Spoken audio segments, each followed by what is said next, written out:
You woke up today and something felt different. Not sick, not angry, just empty. Like you've been running for so long that your legs finally gave out, and nobody even noticed you stopped.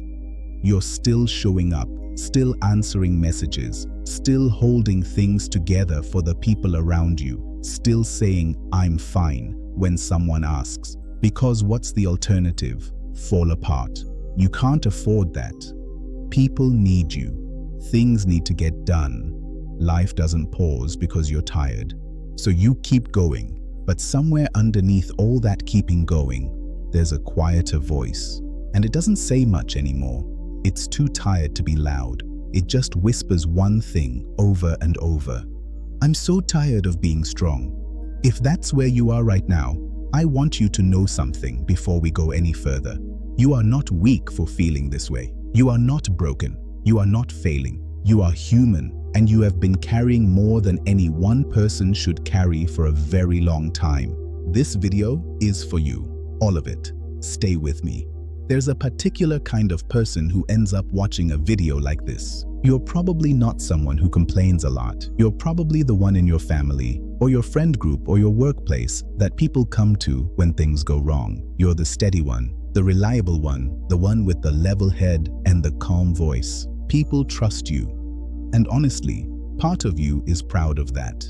You don't want to let anyone down. But here's what nobody tells you about being that person. There is a cost. Every time you push your own feelings aside to deal with someone else's crisis, that costs you something. Every time you smile through your own pain so you don't make someone else uncomfortable, that costs you something. Every late night you stayed up worrying about someone else's problem while your own problems sat waiting, that cost you something too. And those costs add up. They don't disappear just because you ignored them. They don't evaporate because you stayed busy. They collect quietly in a place you don't look very often. Until one day, like today maybe, you look up and realize the account is empty. That's not weakness, that's math. You gave more than you took in for a long time, and now the well is dry. Being strong for everyone else is an act of love, genuinely. But it becomes a burden when you never let anyone be strong for you in return. When you become so good at carrying things alone that you forget you were never meant to carry everything by yourself. Here's the thing about this kind of tired. It doesn't always look like what people picture when they think of exhaustion. You can be deeply, profoundly exhausted and still be functioning.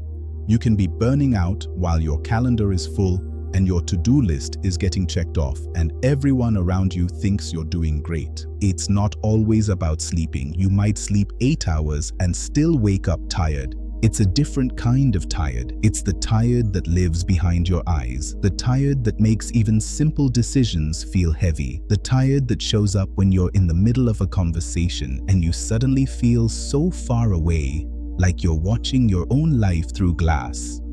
You've probably been this tired for longer than you realize, because you're good at compensating, you're good at pushing through. You've done it so many times that pushing through just feels like Tuesday. But there's something else going on that most people don't talk about. When you're always the strong one, when you're always the one holding things together, you start to feel invisible, not in a dramatic way, just quietly invisible.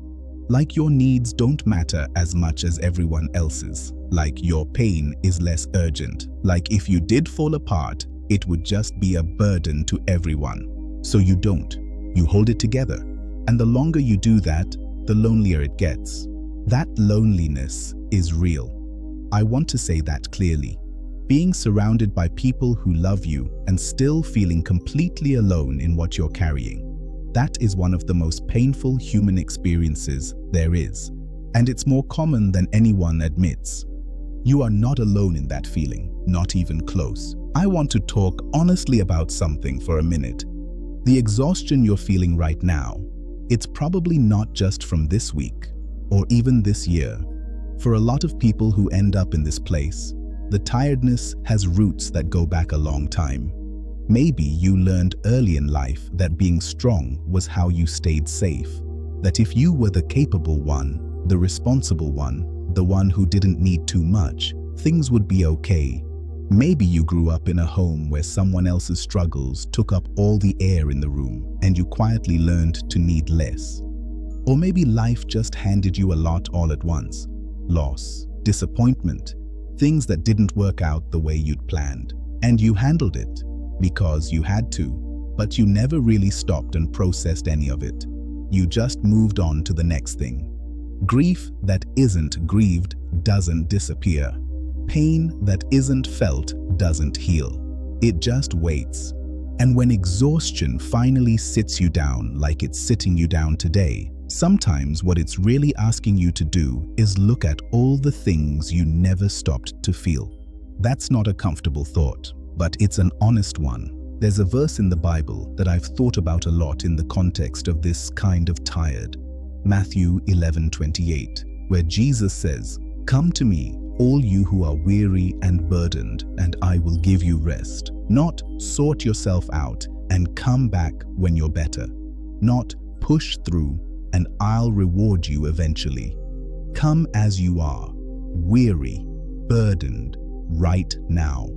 The rest that's being offered there isn't just a nap. It's something deeper. It's the kind of rest that happens when you finally put down what you were never supposed to be carrying alone. I want to be careful here because this is where a lot of videos lose me. I'm not going to tell you that everything is going to be fine and you just need to think positive. That's not what you need to hear. And honestly, you've probably been trying to think positive for a while now, and it hasn't fixed this particular kind of tired. What I want to offer instead is something simpler than that, and I think it's more true. This season, this exhausted, depleted, running on empty season is not the rest of your story. It is a season, that's all, not a verdict, not a definition of who you are, a season. And seasons change, not because we force them to, but because that's what seasons do. The fact that you're here, watching this, looking for something, that matters. That's not nothing. That's you still caring about yourself enough to look. Still somewhere inside you, there's a part that believes things could get better. Otherwise, you wouldn't be looking. I want you to trust that part. There's a verse in Isaiah 40:31 that says, "Those who hope in the Lord will renew their strength. They will soar on wings like eagles. They will run and not grow weary. They will walk and not be faint." Now, you might not be soaring right now. You might not even be walking. You might just be sitting. And that's okay. The promise still stands. Renewal is possible. Strength comes back, but it comes back through rest, not through more effort. You don't push your way out of this. You rest your way through it. Let me get practical with you for a few minutes, because I think you deserve more than just nice words.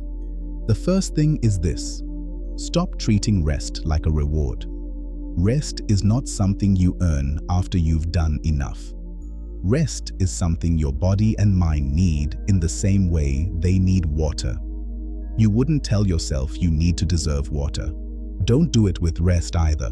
Build it in, non-negotiably, even if it's small at first, even if it's just 10 minutes of quiet. Second, start telling the truth to at least one person.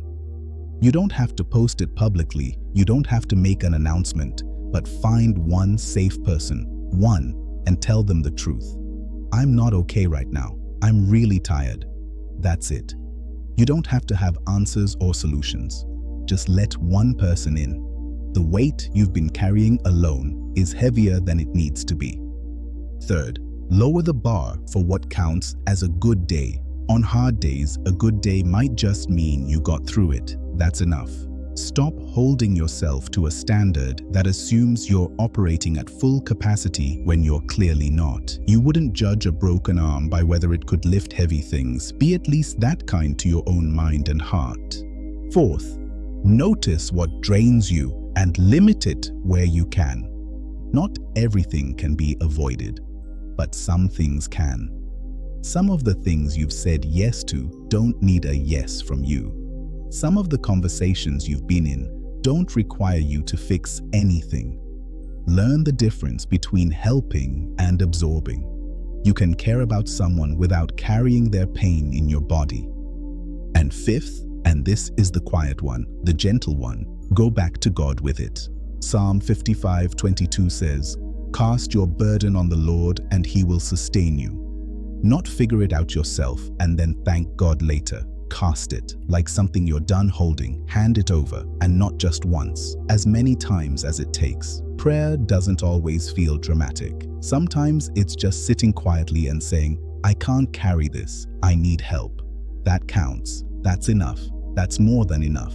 You made it to the end of this video. And I don't say that casually. If you're the kind of person this video was made for, the kind of person who keeps going, who holds things together, who carries more than they should, then sitting still for 10 minutes to listen to something about your own exhaustion is not a small thing. You're used to putting yourself last, so the fact that you're here says something. It says you matter to yourself, at least a little, maybe more than you've been acting like. I want to leave you with this. You are not strong because you don't feel pain.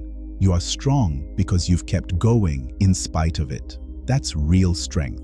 But real strength also knows when to stop, when to ask for help, when to sit down and let someone else carry something for a while. You don't have to be the strongest person in every room. You're allowed to be the one who needs support sometimes. You're allowed to be tired. You're allowed to fall apart a little bit and still be loved, still be valuable, still be worthy of care.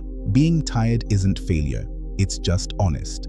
And from here, one small, honest step at a time, you can find your way back to yourself. Take your time. Be gentle with yourself today and know that you are seen, even when you feel invisible, even when no one else notices, even when the quiet battles you're fighting are ones no one else can see. You are not alone in this. Let's pray. Father, I want to bring before you everyone watching this right now. Every person who came to this video carrying something heavy. Every person who has been strong for so long they've forgotten what it feels like to let someone be strong for them. Every person who woke up today and felt that particular quiet emptiness, that tiredness that doesn't go away with sleep. You see them. I know you do. You see the responsibilities they're carrying that nobody else knows the full weight of. You see the disappointments they've swallowed quietly, the grief they've pushed down because there wasn't time or space to feel it. The prayers they've prayed in the dark that seemed to go unanswered. The moments they almost gave up but chose to keep going anyway. None of that is hidden from you. Lord, I ask that you meet every person watching this right now exactly where they are. Not where they think they should be, not where they used to be, right here, in this tired, depleted, honest place. Give them rest that actually reaches the deep parts, the parts that are exhausted in ways they can't even fully name. Restore what has been worn down. Gently bring back to the surface the hope that life and pain and carrying too much has slowly buried.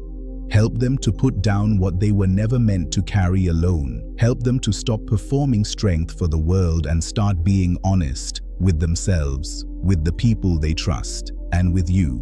Remind them that your love for them is not tied to their performance, that you are not disappointed in their exhaustion, that the invitation, the one that says, "Come to me, all who are weary," is open today, even now, even in this exact moment. For the ones who are holding families together, give them strength that doesn't come from themselves. For the ones supporting a loved one through something hard, remind them that they need care too. For the ones facing something so heavy they don't even have words for it, let your peace, which is beyond anything we can understand, guard their hearts and their minds. Let tonight be different. Let something shift, not necessarily in the circumstances. Sometimes those take time. But inside, in the quiet place, let something loosen, let something rest. You are good, even now, even here, even in this. Thank you for every person who was willing to sit down for a few minutes and be honest about how they're really doing. That takes courage, and I believe you honor that. In Jesus' name, amen. If this helped you, share it with someone who needs it. They might never tell you they're struggling, but they might need this more than you know.